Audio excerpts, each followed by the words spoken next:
Ciencia, Salud y Medio Ambiente. Sexto grado. Movimiento de placas tectónicas. Hola estudiantes, bienvenidos a otra clase de ciencias. Soy Alejandra y estoy muy contenta de poderlos acompañar en esta ocasión para que hablemos de un tema que es bastante importante y muy interesante, el movimiento de las placas tectónicas. Hoy aprenderemos cómo estos movimientos generan fenómenos tales como sismos y erupciones volcánicas. Comencemos. Gran parte de lo que sabemos sobre nuestro planeta es gracias a observar la geografía de la superficie. Por ejemplo, las cadenas montañosas, los volcanes y los valles. Todos estos son resultados de procesos que suceden en el interior de la Tierra, justo debajo de nuestros pies. Estudiando estos rasgos y su extensión, podemos comprender un poquito mejor los procesos que vinieron formando nuestro planeta. En esta clase vamos a introducirnos en el interior de la Tierra y vamos a poder ver los movimientos que suceden bajo la superficie, entre ellos el movimiento de las placas tectónicas y sus efectos. Ahora quizá te estés preguntando cómo llegamos a conocer todo lo que pasa en el interior de la Tierra. Entonces, para resolver esta duda, vamos a hacer un repaso por la historia y veremos cómo un científico alemán sentó las bases para que nosotros pudiéramos comprender la dinámica de la Tierra. La distribución de los continentes en el mapa, como lo conoces, no siempre fue así. Los continentes llevan millones de años en movimiento. En 1915, Alfred Wegener dedujo que hace más de 200 millones de años existía Pangea, un supercontinente rodeado por un único océano llamado Pantalasa. En el transcurso de millones de años, Pangea se fragmentó, formando primero dos continentes, Gondwana y la Eurasia. La separación en partes más pequeñas continuó durante millones de años hasta tener la forma que hoy conocemos. Este movimiento de los continentes desde hace millones de años es lo que llamamos deriva continental. Se cree que en el futuro los continentes volverán a unirse en una nueva Pangea. Te preguntarás, ¿cómo llegó Wegener a esta conclusión? Pues fue basándose en pruebas geográficas, geológicas y paleontológicas.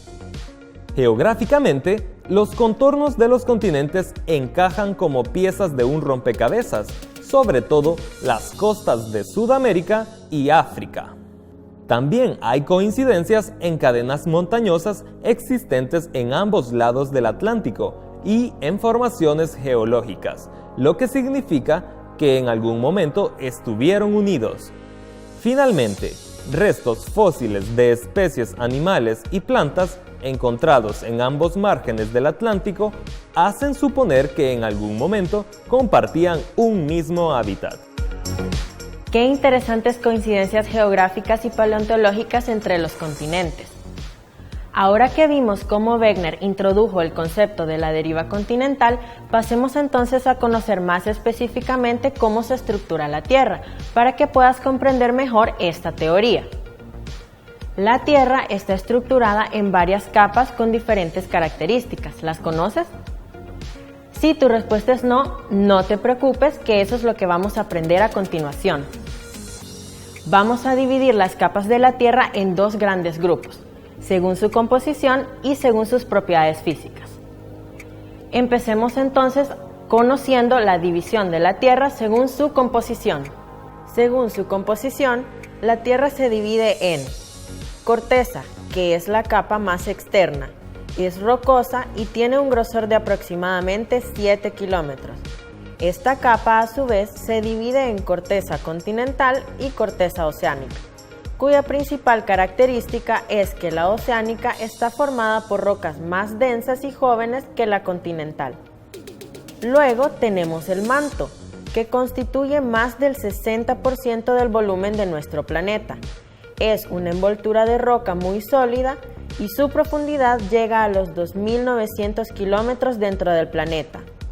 Este a su vez se divide en manto superior con un espesor de unos 600 kilómetros y de consistencia plástica, y el manto inferior de un espesor de unos 2.800 kilómetros y una consistencia sólida. Por último tenemos el núcleo, que alcanza temperaturas de hasta 6.700 grados centígrados, y los científicos creen que está formado en su mayoría por hierro. Está dividido también en núcleo externo en estado líquido y núcleo interno en estado sólido. Qué interesante, ¿verdad? Pero esta no es la única división de la Tierra. Según sus propiedades físicas, la Tierra se divide en 5 capas, que son las que vamos a ver a continuación. Según sus propiedades físicas, nuestro planeta se divide en litosfera, que significa esfera de roca, y tiene un grosor variable, desde unos pocos kilómetros hasta los 250 kilómetros en algunos lugares. Es muy resistente, abarca la corteza del planeta y el manto superior. Justo debajo está la astenosfera, que significa esfera débil, pues es una capa blanda y en varias zonas está formada por roca fundida. Esto produce que la litosfera, que está justo sobre ella, sea capaz de moverse, como si se tratase de un trozo de cartón desplazándose sobre aceite. La siguiente capa es la mesósfera, que significa esfera media. Esta capa vuelve a ser de roca muy resistente y tiene una profundidad de entre los 660 y 2.900 kilómetros.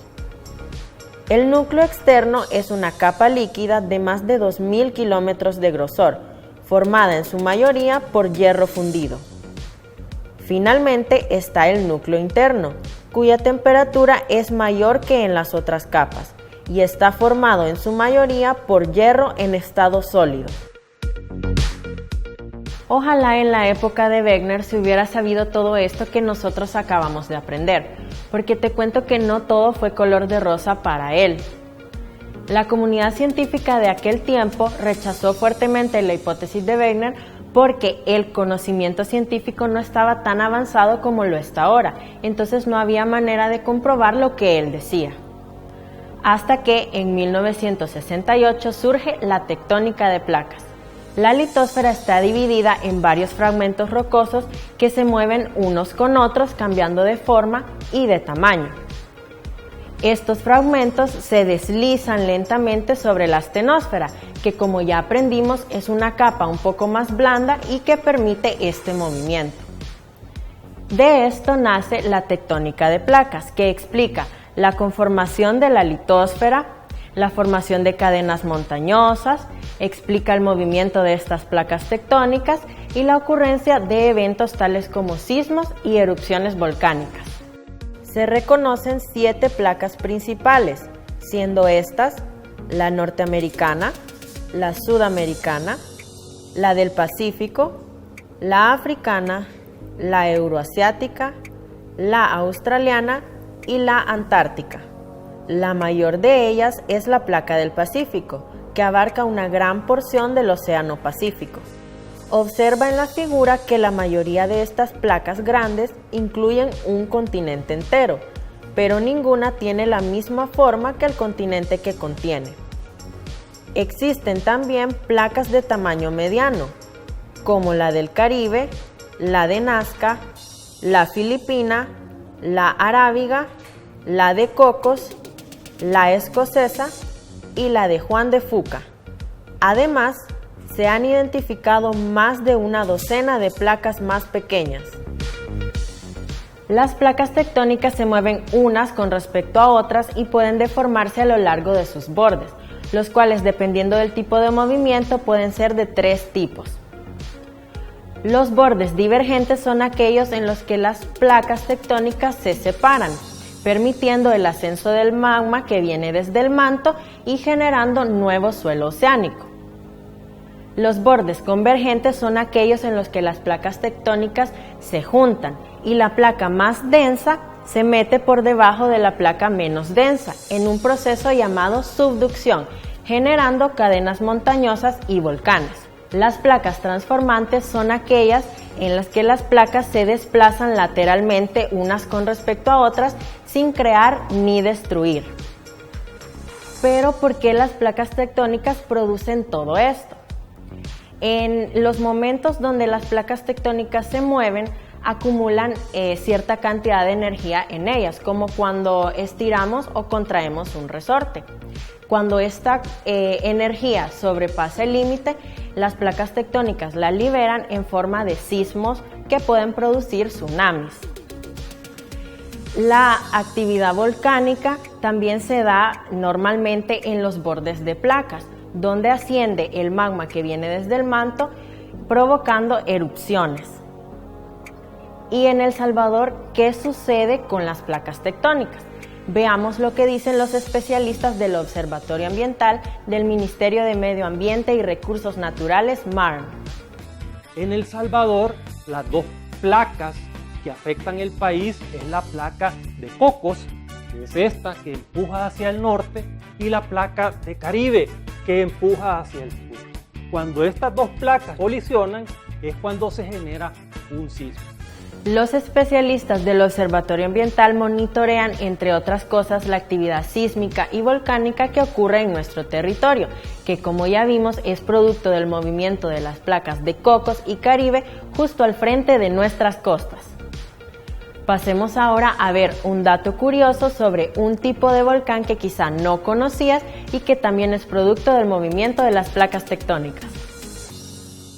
¿Sabías que se pueden encontrar volcanes tanto en tierra como en agua?